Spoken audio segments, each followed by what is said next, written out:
The grasshopper sparrow is considered a rare songbird in our region, and the fact that it prefers to nest and feed in large open grassland areas limits the places where you might encounter it, and such habitats are becoming less and less common over time in eastern Ontario.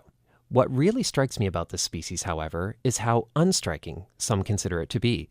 The ornithologist Edward Howe Forbush historically described this bird as a queer, somber-colored, big-headed, short-tailed, unobtrusive little bird. He forgot to mention the part about it having a face only a mother could love.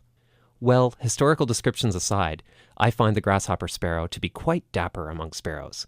It has the typical grayish-brown body, wings, and head that we often associate with sparrows, but its colors are notably muted, and it has a plain grayish throat, breast, and undersides, with grayish-yellow cheeks and an eyebrow that begins yellow and ends grayish, bordered by a dark cap and a dark eyeline.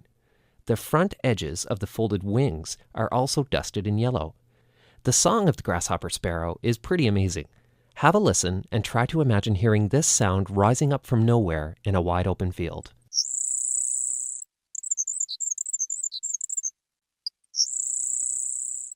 The open grassland areas south of the Ottawa International Airport are the local hotspot for grasshopper sparrows, and early to mid-June seems to be the peak period to hear them singing in grasslands.